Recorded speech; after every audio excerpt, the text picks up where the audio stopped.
Assalamualaikum warahmatullahi wabarakatuh. Halo semuanya, di video ini kita akan membahas sesuatu yang mungkin sudah sangat dekat dengan kehidupan kita, tapi seringkali tidak kita sadari asal-usulnya, yaitu tentang perbankan. Pernah nggak sih kita mikir, kenapa bank bisa sepenting sekarang? Kenapa kita bisa menabung, transfer, atau bahkan investasi lewat satu aplikasi bank saja? Jawabannya tentu nggak lepas dari sejarah panjang sistem perbankan di Indonesia. Awalnya, bank di Indonesia muncul bukan untuk masyarakat, tapi untuk kepentingan kolonial. Pada masa penjajahan, bank digunakan untuk memobilisasi dana dari investor kolonial, mengatur aliran uang dari Indonesia ke negara penjajah, menyimpan hasil pajak dari rakyat, dan mengelola keuangan pemerintahan kolonial. Jadi, singkatnya, bank saat itu hanya melayani kalangan atas dan asing.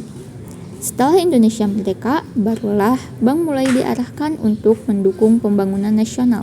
Tapi sayangnya, sebelum deregulasi di tahun 80-an, fungsi bank masih terbatas. Yaitu, bank hanya melayani perusahaan besar atau milik negara, serta prosedurnya yang rumit. Masyarakat masih takut atau belum terbiasa menggunakan jasa, dan belum ada pengaturan perbankan yang tegas. Memasuki tahun 1980-an, Indonesia menghadapi tantangan ekonomi serius. Inflasi tinggi, jumlah uang beredar tak berkendali, dan kepercayaan publik terhadap bank masih rendah. Untuk menjawab kondisi ini, pemerintah meluncurkan kebijakan besar-besaran yang dikenal dengan deregulasi. Tujuannya adalah menyederhanakan sistem, memperkuat bank, dan membuat masyarakat lebih percaya terhadap dunia perbankan. Beberapa kebijakan penting yang dikeluarkan antara lain, Paket 1 Juni 1983 mengatur kredit likuiditas, BI, suku bunga, dan JUB atau jumlah uang beredar. Yang kedua ada Paket 27 Oktober 1988 yaitu mendorong bank-bank baru berdiri, meningkat efisiensi. Yang ketiga ada Paket Desember 1988 hingga 1993. Fokus pada bursa efek, penguatan bank kecil, dan prinsip kehati-hatian. Hasilnya luar biasa. Jumlah bank meningkat tajam, masyarakat mulai menabung lebih banyak, dan sektor keuangan tumbuh pesat. Namun, lonjakan pertumbuhan ini tidak diimbangi dengan pengawasan yang ketat. Maka, saat krisis moneter, Asia meledak di tahun 1997. Sistem perbankan Indonesia ikut tumbang. Apa yang terjadi saat itu? Banyak bank mengalami likuidasi, tidak memenuhi rasio kecukupan modal atau capital adequacy ratio. Terjadi negative spread, yaitu bunga pinjaman lebih rendah dari bunga simpanan. Jumlah bank berkurang drastis karena ditutup atau dibekukan. Dampaknya sangat besar terhadap ekonomi nasional dan tentu saja kepercayaan publik.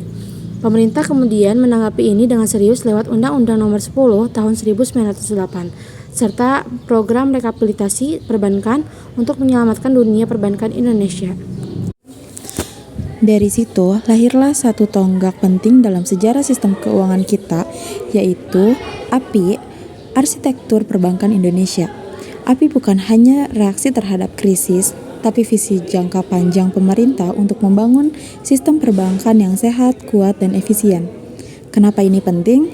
Karena bank bukan hanya tempat menyimpan uang, bank adalah jantung ekonomi, menyalurkan kredit, mendukung UMKM, menjaga stabilitas keuangan, bahkan saat ini mendukung inklusi keuangan melalui digital banking. API didasarkan pada standar internasional, yaitu Basel Core Principles. Ada 25 prinsip utama, mulai dari perizinan bank, pengawasan, kehati-hatian, hingga kerjasama lintas negara. Lalu, apa saja program utama dalam API? Ada 6 pilar penting. Yang pertama, penguatan struktur perbankan nasional seperti merger dan tambahan modal. 2. Peningkatan regulasi yang mengikuti standar internasional. Ketiga, pengawasan bank yang lebih efektif dan konsisten. Keempat, peningkatan tata kelola dan manajemen bank. Kelima, pengembangan infrastruktur seperti kredit, bureau, dan lembaga